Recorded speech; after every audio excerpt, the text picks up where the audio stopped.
하겠습니다. 마태복음 6장 9절에서 13절입니다. 마태복음 6장 9절에서 13절 주기도문 7번째 시간입니다. 우리 주기도문 강의 총 31번째 주기도문 7번째 시간, 우리 마태복음 6장 9절에서 13절의 말씀 우리 함께 교독하도록 하겠습니다. 9절입니다. 그러므로 너희는 이렇게 기도하라. 하늘에 계신 우리 아버지여, 이름이 거룩히 여김을 받으시오며 땅에서 이루어지이다. 오늘 우리에게 일용할 양식을 주시옵고, 우리가 우리에게 죄진 자를 사하여 준 것 같이 하여 주시옵고. 함께합니다. 우리를 시험에 들게 하지 마시옵고 다만 악에서 구하시옵소서. 나라와 권세와 영광이 아버지께 영원히 있사옵나이다. 아멘. 하나님의 말씀입니다. 지난 한 주 여러분들은 하루를 채워주시는 하나님의 은혜를 경험하며 사셨습니까? 제가 말씀드렸듯이 하루를 제대로 사는 것이 우리의 전 일생을 제대로 사는 길입니다. 그리고 하루를 제대로 사는 길은 하루의 은혜를 구하면 됩니다. 하나님, 오늘 하루 저에게 주시는 은혜면 그것으로 충분합니다 라고 고백하며 하루에 주시는 은혜를 받아 살아가는 사람의 하루는 온전할 수밖에 없고, 그렇게 하루를 온전하게 살아가는 사람이 자신의 전 일생을 온전하게 살아갈 수 있습니다. 바라기는 만약 이번 한 주간 그렇게 살지 못하였다면 앞으로 펼쳐지는 일주일의 삶 가운데에는 하나님의 하루의 은혜를 구하면서 하루하루를 온전하게 충분하고 충만하게 살아가는 은혜가 있기를 축복합니다. 오늘 살펴볼 하나님의 말씀은 우리 청원의 두 번째 구절인 마태복음 6장 12절의 말씀입니다. 우리 같이 읽도록 하겠습니다. 마태복음 6장 12절 시작. 사하여 준 것 같이 우리의 죄를 사하여 주옵시고. 아멘. 저는 먼저 이 이야기를 드리고 싶어요. 제가 주기도문의 구성에 대하여 설명해 드렸는데 총 하나님을 향한 세 개의 당신 청원이 있고, 그 다음에 우리를 위한 세 개의 우리 청원이 있고, 그 다음에 하나님께 영광을 돌리는 송영으로 마무리한다라는 말씀을 드렸습니다. 그런데 예수님께서 기도를 가르쳐 주시면서 너희를 위해 기도해 라고 말하는 기도가 세 가지가 있었는데, 그 중에 첫 번째가 무엇인지를 기억하는 것이 중요합니다. 첫 번째가 뭐였죠? 일용할 양식을 구하는 기도였죠. 여러분들 생각해 보세요. 예수님이 기도를 가르치면서 이렇게 말씀하실 수 있으셨잖아요. 너희들을 위해서 첫 번째로 기도할 때에 성령의 충만을 놓고 기도해라. 원수를 사랑하는 마음을 달라고 기도해라.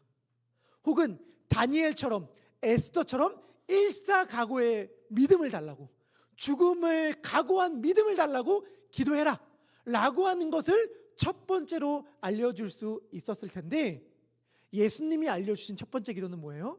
너희들 기도해 밥을 달라고, 너희들의 생계를 위하여 첫 번째로 기도해라 라고 예수님은 말씀하여 주셨어요. 너무 유치합니까? 너무 수준이 낮아요? 아니에요. 이걸 알려주신 분이 예수님이라니까요. 그러니까 여러분, 우리가 기억해야 될 것이 있어요. 누군가가 힘들어하잖아요. 누군가가 아파하잖아요. 누군가가 고통받아 하잖아요. 그럴 때 물론 진심 어린 마음으로 이렇게 위로해 주는 것 너무 중요하고, 저도 이렇게 종종 위로합니다. 뭐라고 위로하냐면, 힘내. 고난은 위장된 축복이라고 말하잖아. 힘내. 흔히들 이야기하기를 하나님은 축복을 주실 때 고난이란 포장지로 감싸서 주신다고 하잖아. 그러니까 조금만 견디면 곧 좋은 날이 올 거야. 이렇게 위로하는 것 너무나도 중요하지만, 예수님이 가르쳐 주신 기도를 생각하며 위로한다면 사실은 그러한 위로보다는 힘들고 어려움을 당한 분들이 계시다면 다가가서 맛있는 밥 한 끼 사주는 거, 가서 격려해 주신, 우리가 필요의 도움들을 채워주는 것이 사실은 어쩌면 진정한 위로가 될 수 있겠다라는 생각을 하게 됩니다. 내가 만약 도움을 줄 여력이 없다면 하나님께 도와달라고 간절히 기도하는 것이 우리들에게 필요한 자세가 아닐까 싶어요. 엘리야 역시 극심한 우울증으로 인하여 자살 충동에 휩싸였을 때에, 그래서 하나님 죽고 싶습니다. 하나님 제발 제 생명을 데려가 주십시오 라고 고백했을 때에 하나님은 어떻게 하셨죠? 일단 그를 재우시고 먹이셨잖아요. 일단 재우고 먹이셨다는 것, 우리가 이것을 기억해야 합니다. 생계, 생활을 위한 기도, 밥을 달라고 하는 요청이 예수님이 가르쳐 주신 우리를 위한 기도의 출발점이었어요. 여러분, 그러나 우리가 동시에 또 명심해야 하는 것이 있습니다. 그것이 무엇이냐?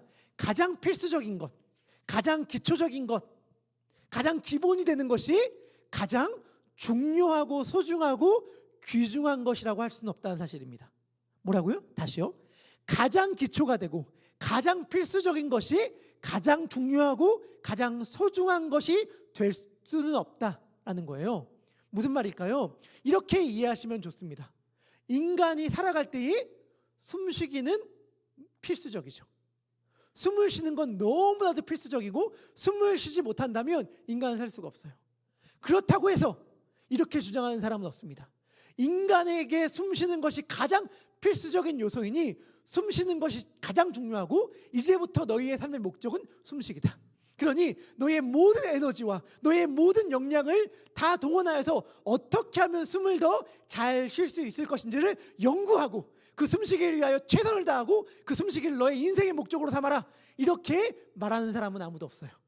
다시 말하면 생활이, 생계가, 밥이 우리의 삶의 기초적이고 필수적인 것이라고 하지만 이것이 가장 중요한 것도 아니고 가장 소중한 것도 아니에요. 어쩌면 이것은 가장 중요한 것으로 나아가기 위한 첫 번째 발걸음이다라고 볼 수도 있습니다. 그러면 뭐가 가장 중요한 건데요? 예수님은 육적인 양식을 구하라고 말씀하신 이후에 기독교 신앙의 본질에 대하여 말씀하십니다.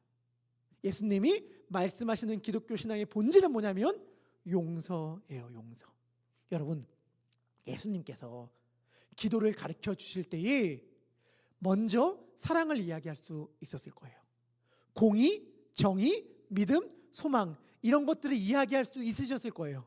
하지만 용서를 말씀하셨다는 것은 너무 특별합니다.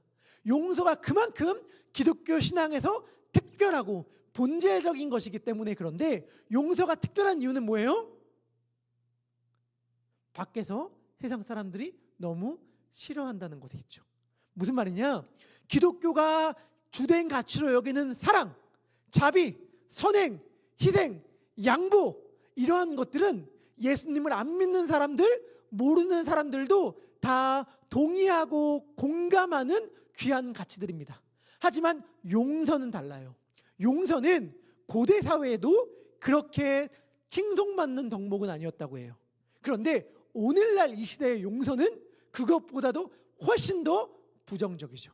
누군가는 이렇게 표현하던데 이 시대는 용서를 경멸합니다. 이 시대는 용서를 싫어해요. 이 시대가 좋아하는 건 뭐예요? 이러한 말이죠. 잘못을 했으면 벌을 받아야지. 자기가 행한 대로 그 대가를 치러야지. 이렇게 말하는 게 이 시대예요. 잘못을 했으면 벌을 받아야 된다 라는 말이 갖고 있는 진정한 의미가 무엇인지 안다면 차마 그 말을 못할 터이지만 그래도 이 시대는 그렇게 이야기하는 시대이고 이 시대가 왜 그렇게 이야기하는지를 우리는 사실은 너무나도 쉽게 잘 이해합니다. 지금으로부터 약 10년 전입니다. 2015년 6월 17일 수요일 밤이었어요. 미국의 사우스캐롤라이나에 있는 찰스턴이라는 곳에 임마누엘 아프리칸 감리교회가 있었습니다. 거기 수요일 날 성경 공부가 열렸고 약 15명의 성도들이 모여서 열심히 하나님의 말씀을 공부하고 있었습니다. 공부한 지 1시간쯤 지났을 때에 그 자리에 있었던 유일한 백인 청년 21살 딜런 루프가 갑자기 자리에서 일어나서 총을 꺼내서 난사하기 시작했습니다. 그 결과 총 9명의 사람이 죽었고 죽은 사람 가운데는 사우스캐롤라이나 주 상원의원이었고 그 교회의 담임 목사였던 클레멘타 씨 핑크니라는 목사님도 계셨습니다. 범인인 딜런 루프는 그 다음 날 범행 장소에서 약 3시간쯤 떨어진 쉘비라는 곳에서 붙잡혔는데 붙잡혀서 사람들이 물었습니다. 왜 이러한 끔찍한 범행을 저질렀습니까? 그러자 그가 했던 말은 이것이었습니다. 저는 인종 전쟁을 하기 위해 이 일을 행했습니다. 인종 간의 전쟁을 시작하기 위해서 이 일을 벌였습니다. 라고 이야기했어요. 미국 사회는 굉장히 시끄러웠습니다. 그런데 그 이후에 정말 놀라운 일이 벌어졌어요. 정말 놀라운 일이 벌어졌는데 그게 뭐냐면 총 희생당한 9명 모두의 유가족이 언론에다가 이렇게 발표한 거예요. 이렇게 선포한 겁니다. 뭐라고 언론 기자회견을 열었냐면 이런 내용의 기자회견이었어요. 저희들은 우리들의 가족을 죽인 딜런 루프를 용서합니다. 우리 모든 9명의 유가족들은 딜런 루프를 용서하기로 결단했습니다. 마음을 모았습니다. 왜냐하면 우리에게 부어진 그리스도의 사랑이 딜런 루프의 죄보다 더 크기 때문입니다. 우리에게 임한 그리스도의 사랑과 용서가 그가 행한 죄보다 훨씬 더 크기 때문에 그의 죄는 그리스도의 사랑을 결코 박살낼 수도 없고 끊을 수도 없기 때문에 우리는 그를 용서하기로 결단했습니다. 라고 언론에다 이야기했어요. 그러자 어떤 일이 벌어진 줄 아세요? 미국의 가장 유명한 칼럼니스트, 저널리스트인 스테이시 패튼이라는 여성이 이렇게 워싱턴 포스트지에다가 기고했습니다. 워싱턴 포스트에 뭐라고 기고했는가? 잘 들어주세요. 이렇게 기고했습니다. 흑인의 용서를 당연히 하고 칭송하면 결국 백인만 보호받는다. 우리의 끊임없는 용서는, 이 스테이시 패튼은 흑인이었거든요. 우리의 끊임없는 용서는 공격과 학대의 악순환을 지속시킬 뿐이다. 성급한 용서는 가해자의 불의한 행동에 대한 책임을 물을 수 없게 만든다. 이렇게 결론을 지었습니다. 그러면서 결국 용서는 아무런 변화를 가져올 수 없다. 스테이시 패튼은 이렇게 자신의 기고문을 마무리 지었어요. 결국 용서는 아무런 변화를 가져올 수 없다. 우리가 늘 용서하니 당하는 거 아니냐. 용서는 아무런 변화를 가져올 수 없다라고 이야기했습니다. 질문할게요. 우리의 마음은 용서를 이야기하는 예수님에 가깝습니까? 용서는 아무런 변화를 가져올 수 없다고 이야기하는 스테이시 패튼에 가깝습니까? 우리의 마음은 누구에게 더 심정적 동의를 하게 되나요? 그런데 우리의 감정과 우리의 생각과는 별개로 예수님은 패튼과 정반대의 이야기를 우리들에게 들려줍니다. 복음서 속의 예수님의 말씀을 읽어보면 예수님은 용서가 가장 중요하고 가장 시급한 이야기처럼 말씀하세요. 심지어 예수님은 뭐라고 말씀하세요? 너희들 예배드리다가 잘못한 사람이 떠올리면 잠깐 예배 멈추고 그 사람에게 가서 잘못을 구하고 용서를 구하고 다시 와서 나에게 예배드려 라고 말할 정도로 예수님은 용서를 중요하게 여기신단 말이에요. 왜 그러실까요? 왜 그러실까요? 왜냐하면 예수님은 너무나도 잘 알고 계시거든요. 용서가 필요 없는 사람은 아무도 없다는 사실을. 딜런 루프만 용서가 필요한 게 아니라 여기 모인 우리 모두와 이 땅에 있는 모든 사람들이 용서가 필요하다는 사실을 예수님은 너무나도 잘 알고 계시기 때문입니다. 내가 무슨 죄가 있냐? 나 정도면 그래도 나름 잘 살지 않았냐? 내가 죄가 있다면 열심히 산 죄밖에 없다. 그리고 농담 삼아 제가 듣는 얘기인데 많은 부부분들이 아니면 부모가 된 분들이 이러한 이야기들을 하는 것을 종종 듣죠. 내가 죄가 있다면 당신을 만난 것밖에 없다. 내가 죄가 있다면 너를 낳은 죄밖에 없다. 약간 이런 식의 마음이 들 때가 있잖아요, 사실은. 그리고 우리가 교회에서 와서 맨날 죄인 이야기 들으니까 너무 익숙해서 그렇지, 교회 밖에서 한 발짝만 교회 밖으로 나가면 당신은 죄인입니다 라는 말에 동의할 사람은 사실 거의 없어요. 내가 무슨 죄를 졌는데 라고 이야기한단 말이죠. 그런데 여러분, 질문할게요. 죄가 뭐예요? 죄가 뭐예요? 나중에 성령님이 오셔서 우리들에게 너희들이 행한 이게 죄야 라고 말하는 것은 딱 하나다 라고 예수님이 말씀하시거든요. 다른 거 아무것도 안 묻고 성령님이 오셔서 너희들에게 죄다 라고 말하는 건 딱 하나야 라고 예수님이 말씀해 주셨어요. 그게 뭘까요? 요한복음 14장 8절부터 9절의 말씀입니다. 요한복음 14장 8절부터 9절인데요. 여기서 그는 성령님입니다. 우리 같이 읽도록 하겠습니다. 시작.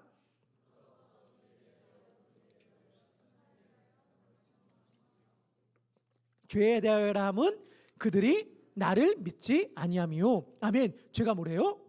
그들이 나 예수님을 믿지 않는 게 죄래요. 여러분, 죄는 하나예요. 죄는 다른 게 아니에요. 죄는 예수님을 믿지 않는 게 죄고, 나중에 예수님이 심판하실 한 가지는 예수님을 믿지 않은 것입니다. 그래서 모든 사람들은 사실은 용서가 필요한 거예요. 용서가 필요한 거예요. 예수님이 하신 말씀 가운데 용서에 대해서 가장 유명한 말씀은 만달란트 빚진 자와 100데나리온 빚진 자에 대한 이야기일 것입니다. 이것이 마태복음 18장에 나오는데, 나중에 마태복음 18장을 설교할 때 이 내용에 대하여 좀 더 자세히 살펴보도록 하고, 오늘 말씀드리고 싶은 핵심은 이거예요. 예수님은 죄를 짓고 그 죄를 용서하고 하는 것을 빚을 지고 그 빚을 탕감받는 것과 같다고 말씀해 주셨어요. 죄와 죄에 대한 용서를 빚과 그 빚을 탕감함과 같다고 말씀하여 주셨습니다. 왜냐하면 죄와 빚은 유사성이 있거든요. 죄와 빚이 뭐가 유사한가? 지으면 일단 갇히고 사로잡히고 매이게 된다는 것도 너무 유사하지만, 또 하나 해결하기 위해선 반드시 희생과 대가 치름이 있어야 한다는 것에서 유사합니다. 뭐라고요? 해결하기 위해선 반드시 희생, 곧 대가를 치르는 것이 필요하다고요.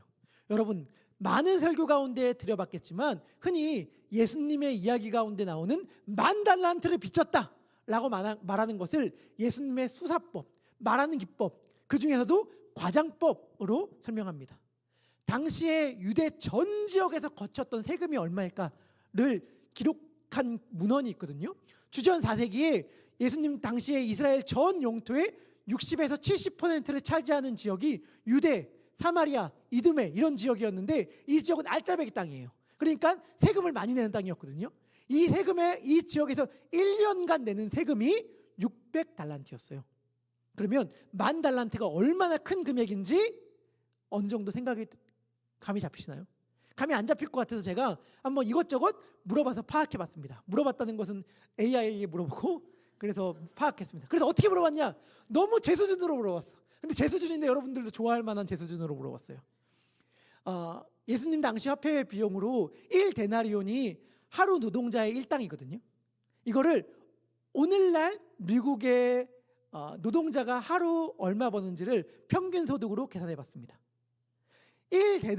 1데나리온과 달란트를 비교하면 10,000달란트는 6천만 데나리온이거든요. 6천만 데나리온. 이거를 10,000달란트를 그래서 오늘날 돈으로 환산하면 얼마 정도 되는가? 미국의 평균 이게 일하는 노동자의 그 수입으로 계산하면 얼마쯤 되는가라고 한다면 10,000달란트가 얼마쯤 될 것 같으세요? 약 144억 달러 정도 됩니다. 144억. 감이 안 잡히시죠? 저도 안 잡혀요.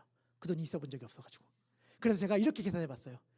AI야, 만약에 이 돈을 은행에 넣고 매달 그 이자만 받으면 그 이자가 얼마니? 원금 안 쓰고 은행에 넣고 이자만 받으면 이자가 얼마니? 라고 말하니까 여러분들 그 이자가 얼마일 것 같으세요? 5,400. 안 놀라시나요? 그렇게 큰 금액은 아닌가요? 여러분들 월급을 얼마나 받으시길래?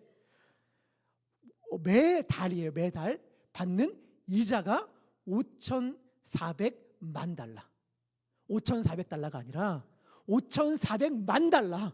여러분들 얼마나 많은 돈을 갖고 계신지 모르겠는데 매달 이자가 5,400만 달러가 돈 한 푼도 안 쓰고 그냥 뚝뚝 떨어져. 이 돈 다 쓰지도 못할 것 같아요. 그러니까 사실 예수님이 말도 안 되는 말씀하신 건 분명해.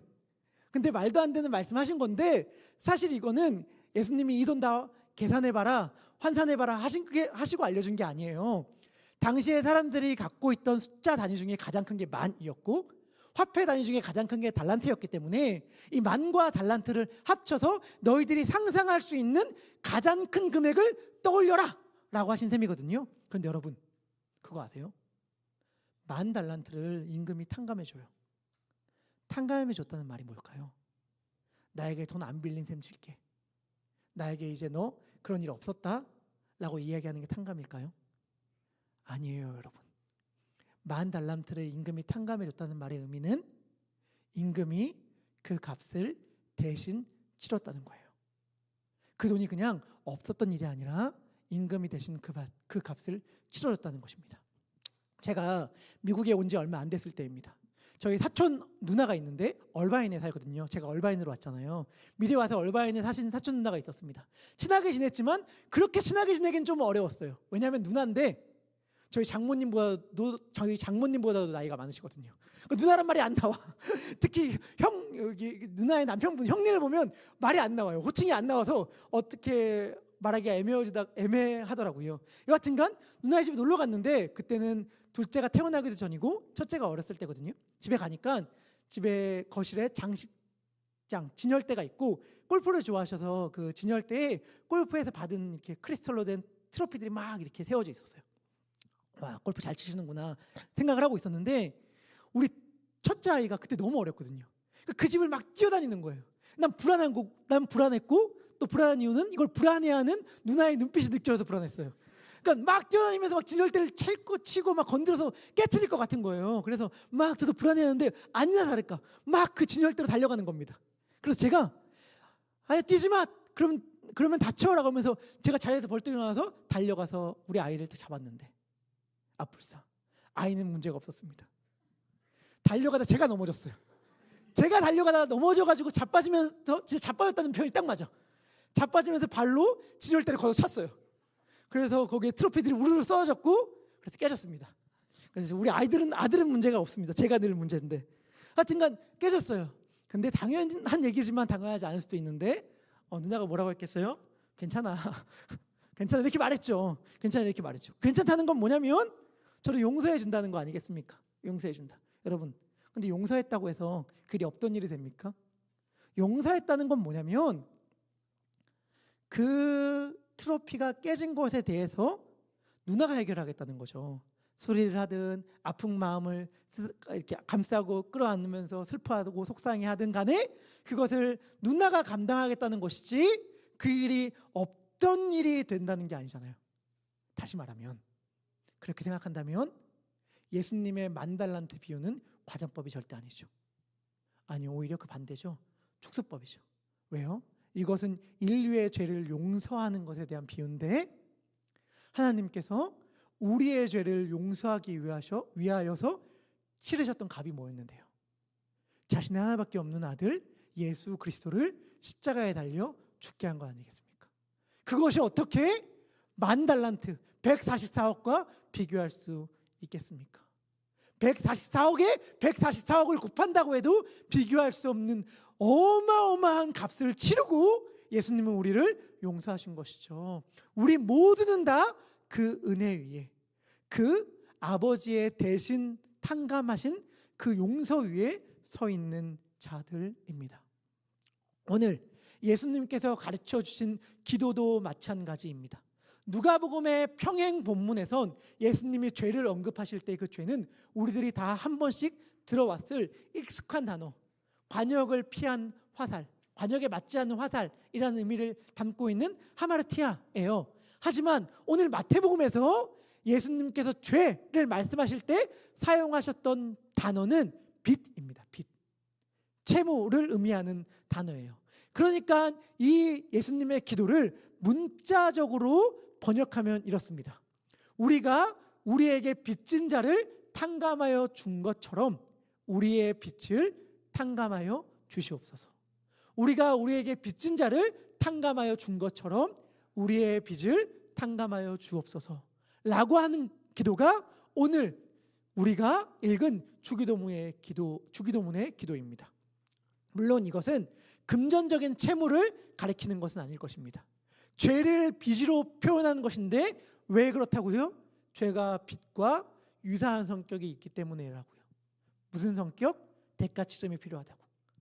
우리가 왜 이렇게 용서가 힘들죠? 왜 이렇게 용서하는 게 힘들어요?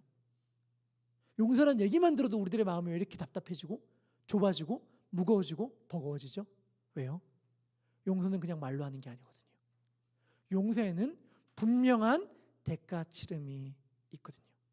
용서에는 나의 자존심, 나의 지난날의 상처, 그리고 내가 또 당할지도 모른다는 두려움, 그리고 내가 실질적인 물질적인 것들을 감수해야 하는 희생, 그 모든 것들이 담겨 있는 것이 용서거든요. 그냥 말로만 하는 것이 아니에요. 용서에는 분명한 대가 치름이 있어서 그것이 우리들에게 그렇게 어렵고 힘든 거예요. 그래서 너무 하기 싫은 거예요. 너무 하기 싫은 거예요. 그런데 예수님은 사뭇 진지하셔서 여기서 조금도 양보하실 생각이 없으십니다. 예수님은 우리가 서로에게 그렇게 한 것처럼 우리의 죄를 용서해 달라고 기도하라고 말씀하십니다. 그리고 제가 말씀드린 달란트, 1만 달란트 빚진 자의 비유의 결론에선 이렇게 말씀하세요. 마태복음 18장 35절의 말씀인데 우리 같이 읽도록 하겠습니다. 마태복음 18장 35절입니다. 시작.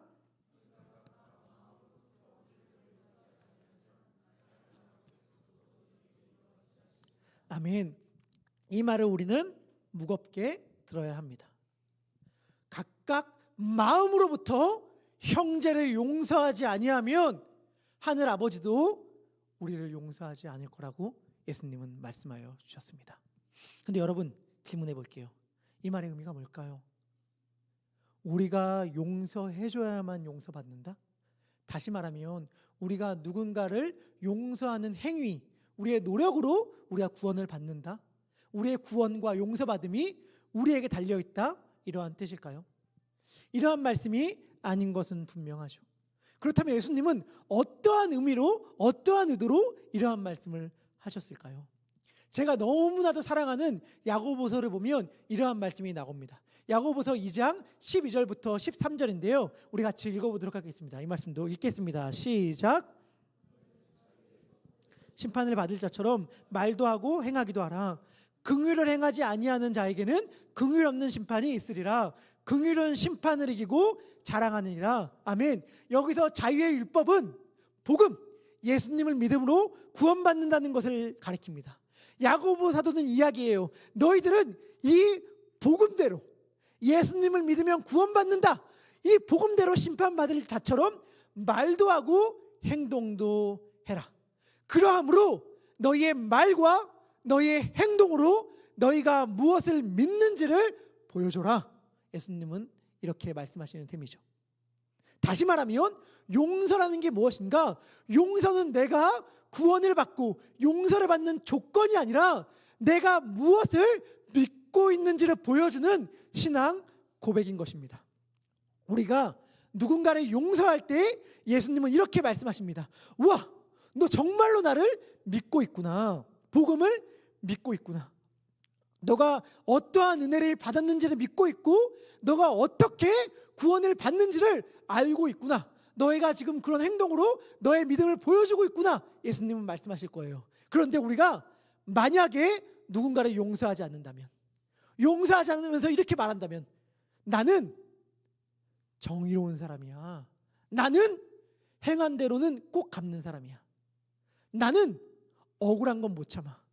네가 이렇게 행동했기 때문에 내가 이렇게 너에게 행동하는 거니까 나를 원망하지 마. 나는 그냥 정정하게 정정당당하게 행동할 뿐이야. 우리가 만약 다른 사람에게 이렇게 이야기한다면 예수님은 우리에게 이렇게 말씀하실 것입니다. 우와, 너는 잘못했으면 벌을 받아야지 라고 하는 기준을 좋아하는구나. 이것이 너의 믿음이고 너희의 신앙 고백이구나. 그러면 나도 네가 믿는 그대로 너희에게 행해줄게. 네가 좋아하는 그 방식 그대로 너희에게 갚아줄게. 예수님이 야고보 사도가 뭐라고 얘기해요? 긍휼을 행하지 아니하는 자에게는 긍휼 없는 심판이 있으리라. 너희가 긍휼을 싫어하니, 너희가 다른 기준으로 나에게 심판을 받고 싶어하니 나도 그 기준으로 너에게 행동해 주겠다. 예수님은 우리들에게 이렇게 말씀하여 주실 것입니다. 사랑하는 더베델의 성도님들, 반드시 기억해야 합니다. 내가 형제를 용서했기 때문에 용서받는 것이 아니에요. 형제를 용서하는 모습을 통해 나를 용서하시는 하나님을 믿는다는 믿음, 그 믿음으로 우리는 용서를 받는 것입니다. 형제를 용서해서가 아니라 나를 용서하시는 하나님을 믿기 때문에 우리는 용서를 받는 거예요. 그것이 우리에게 죄 지은 자를 우리가 사하여 준 것 같이 우리의 죄를 사하여 주옵시고에 담긴 의미입니다. 말씀을 마무리합니다. 용서의 궁극적이며 유일한 근거는 우리 주 예수 그리스도의 십자가죠. 여러분, 용서가 힘들 때마다 십자가를 생각합시다. 말했듯이 용서라는 것은 희생과 대가 치름을 요구하기 때문에 결코 쉽지 않습니다. 너무 어려워요. 가해자만 위한 것이라고 느껴지기도 해요. 그런데 여러분, 용서가 너무 쉬운 일이기 때문에, 아무것도 아니기 때문에, 너무 용서가 가뿐하기 때문에 예수님이 이렇게 말씀하신 거 아니에요. 예수님이 뭐라고 말씀하셨죠? 너희에게 잘못을 범한 형제가 있으면 뭐라고요? 70번에 7번이라도 용서하라고요. 예수님이 70번에 7번이라도 용서하라 라고 말씀하셨을 때는 용서가 너무 쉬워, 너무 달아, 너무 행복해, 할 때마다 막 기운이 넘쳐, 그러니까 이렇게 많이 해, 이렇게 말씀하신 거 아니었어요. 알아 나도, 예수님은 말씀하세요. 알아 나도 용서가 얼마나 힘든지 알아. 마음이 찢어지는 고통이라는 거 알아. 너무 버거운 일이라는 거 알아. 생각만 해도 눈물이 나고 다시금 할 수 없어서 용서를 하려고 해도 입이 안 떨어지고 손이 떨리는 일이라는 거 알아. 하지만 해야 해. 왜냐하면 그 길만이 유일하게 너희들이 살 길이기 때문에 그래.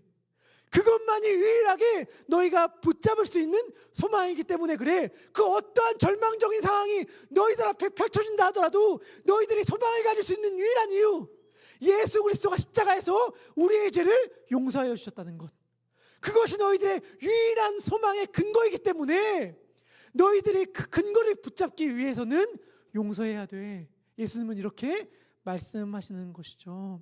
십자가는 그 자체로 우리들의 죄를 용서해 주신 상징물이기도 하지만 예수님이 십자가에서 무엇을 선언하셨습니까?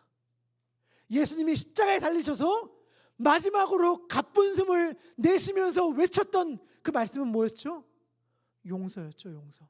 누가복음 23장 34절의 말씀인데요, 우리 같이 읽도록 하겠습니다. 누가복음 23장 34절 시작. 저들을 사하여 주옵소서, 자기들이 하는 것을 알지 못함이니이다 하시더라. 아멘.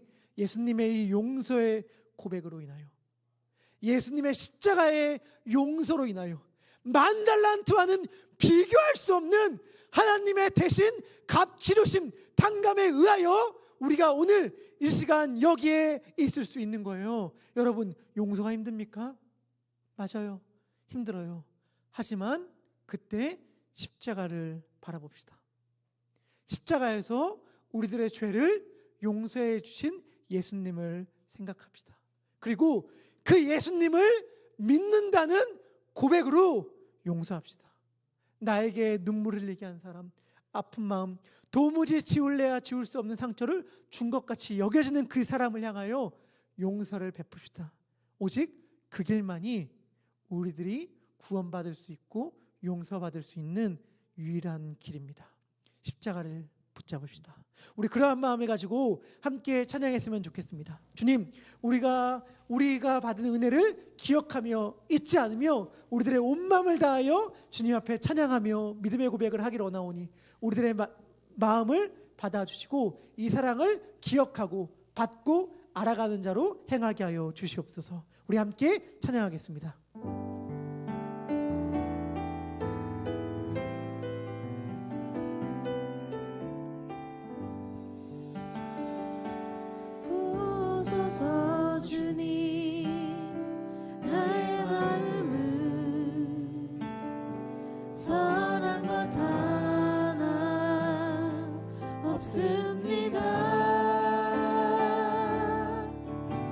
그러나 내 모든 것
주님의 뜻이 이루어지도록 주님 마음 내게 주소서. 우리 같이 기도합시다. 용서가 너무 힘들어서 주님은 어쩌면 우리에게 이 기도를 두 번째로 알려주셨는지도 모르겠습니다. 첫 번째로 알려주신 게 일용할 양식이었잖아요. 전 주님이 우리들에게 이렇게 말씀하시는 것 같습니다. 용서해도 괜찮아. 힘들지만 용서한다고 해서 너 안 죽어. 용서한다고 해서 너 안 망해. 내가 너에게 일용할 양식을 채워주겠다, 공급해주겠다 약속했잖아. 그러니까 내가 너를 지키고 보호하고 인도할 걸 믿고 용서를 행하렴. 너 그 빚 탕감해줘도 안 망해. 내가 공급해준다니까. 너의 일용할 양식을 내가 공급해줄 터이니, 너가 살아갈 수 있는 힘을 내가 줄 터이니 너는 용서해라. 너는 빚을 탕감해줘도 괜찮다. 주님은 우리들에게 이렇게 말씀하여 주세요. 그리고 말씀드렸듯이 이 길만이 유일한 길입니다. 너무 싫은데요, 너무 어려운데요, 너무 버거운데요, 이 길 외엔 답이 없어요. 이 길 외엔 답이 없어요.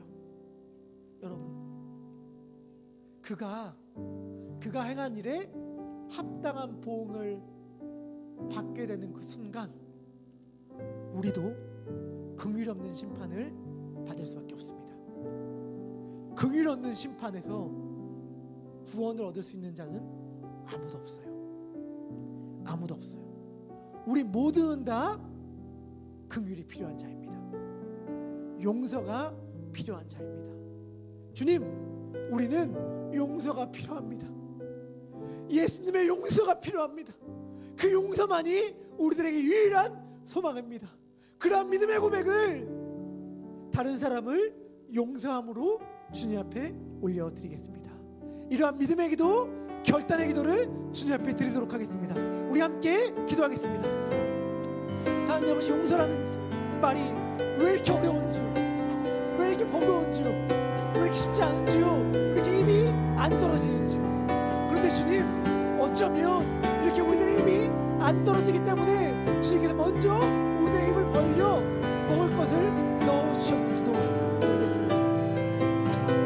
용서를 주지 않은 우리들에게 주님이 말씀하여 주십니다. 내가 너를 공급해줄게, 내가 너를 배불리 해줄게, 내가 너를 채워줄게, 내가 너를 책임져줄게. 주님의 약속입니다. 하나님 아버지, 이 약속이 우리 가운데 있게 하여 주시옵소서. 이 약속이 우리 가운데 부어지게 하여 주시옵소서. 책임져 주심과 함께함의 약속과 우리를 용서해 주셨다는 그 믿음이 우리로 하여금 용서할 수 있게 하여 주시옵소서. 주님, 나를 받아주신 예수님, 긍휼 외에는, 용서 외에는 소망이 없습니다. 그래서 기도합니다. 주님, 용서하게 하여 주시옵소서. 그래서 기도합니다. 주님, 무릎 꿇게 하여 주시옵소서. 그래서 기도합니다. 주님, 주님만 바라며 주님만 따라가게 하여 주시옵소서. 오직 주님을 향한 용서가 우리들의 주님, 오직 주님을 향한 용서의 고백이 우리들의 삶 가운데 울려 퍼지게 하여 주시옵소서.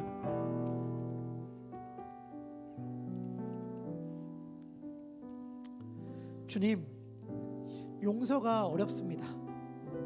하기도 싫습니다. 용서를 해야 할 대상이 머릿속에 떠오르는 것 자체만으로도 고통입니다. 우리들의 입을 열어 용서합니다 라는 말을 하고 싶지만 우리들의 입이 열리지 않습니다. 우리들의 손을 내밀고 싶지만 우리들의 손이 기분 좋게 나가지 못하고 늘 뒤로 숨게만 됩니다. 그러나 주님,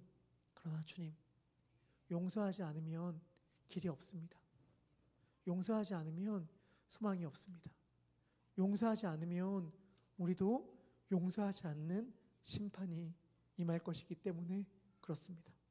그런데 주님, 우리들이 행해야 할, 용서로 인해 치러야 할 값을 생각하니 숨이 턱턱 막히고, 우리들이 그를 용서해 줌으로 인하여 치러야 할 희생을 생각하니 우리들의 가슴이 옥죄어 오는데 우리들이 용서받기 위해 하나님께서 치르신 값을 생각하니 그것에 비해 우리가 감당해야 될 것이 정말 아무것도 아니구나 라는 것을 깨닫게 됩니다.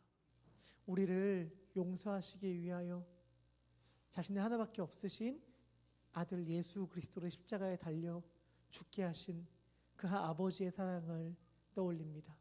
주님, 그 아버지의 사랑을 생각하게 하여 주시고 그 아버지의 사랑으로 용서하게 하여 주시고 용서한 자만 경험하는 진정한 자유함, 용서한 자만 경험하는 진정한 기쁨이 우리들의 삶 가운데에 풍성하게 흘러 넘치게 하여 주시옵소서. 예수님의 이름으로 기도합니다. 아멘. 감사합니다. 우리 시간 혹시